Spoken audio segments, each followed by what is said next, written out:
অনেক বড়লোক আপামনিরা আছে যারা কিনা এটা দেখলে নাক সিটকায়, তাদের নাকি ঘিন ঘিন করে। এটা আবার কিভাবে খায়? তো যাই হোক, আজকে তোর মজা করে রান্না করে এবং খেলামও।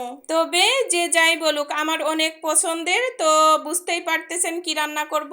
মুরগির গিলা কলিজা। তো এটা আমি গরম পানি দিয়ে ফুটিয়ে খুব ভালো করে পরিষ্কার করে ধুয়ে নিয়েছি। আর এখানে সরিষার তেল দিয়ে কিছু গোটা গরম মশলা, এলাচ, দারুচিনি, লং, গোটা জিরে সব কিছু দিয়ে আর সাথে কিছুটা পেঁয়াজ দিয়ে ভালো করে ভেজে নিয়েছিলাম। তারপরে একটু আদা রসুন বাটা, তারপরে শুকনা মরিচের গুঁড়া, হলুদ, লবণ, জিরা গুঁড়া, ধনিয়া গুঁড়া আর একটু পানি দিয়ে দিয়েছিলাম যাতে মশলাটা পুড়ে না যায়। তো খুব ভালো করে একটু সময় নিয়েই কষিয়ে নিচ্ছিলাম। আর মশলাটা খুব ভালো মতো কষানো হয়ে গেলে আর আগে থেকেও যে পরিষ্কার করে রেখেছিলাম গিলা কলিজাগুলো এবার দিয়ে এটাও আমি বেশ কিছুটা সময় কষিয়ে নিব।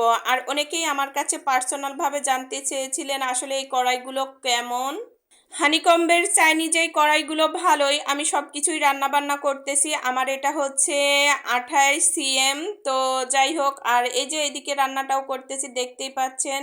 আর সময় নিয়েই আমি কষিয়ে নিয়েছিলাম। আর সাথে একটু আলু না দিলে তো হবে না, যেহেতু বাচ্চাটাও খাবে। আমি অবশ্য আলু একটু কমই খাই এখন, যেহেতু অনেক কিছু নিষেধ চলে এসেছে। তারপরে আলুটা দিয়েও আমি খুব ভালো করে ভাজি ভাজি করে নিচ্ছিলাম। এটা খুব ভালো মতো কষানো হয়ে গেলে আর সামান্য একটু পানি দেব, জাস্ট এটা সিদ্ধ হওয়া পর্যন্ত। এবার ঢাকনা দিয়ে ঢেকে আমি রান্নাটা করে নিব। ঝোল একদমই রাখবো না, মানে গা মাখা কিছুটা। তো এই যে কিছুটা সময় রান্না করে নিয়েছিলাম, উপর দিয়ে একটু ভাজা গরম মশলার গুঁড়া দিয়ে দিলাম, দিয়ে আবারও কিছুক্ষণ রান্না করে নিব।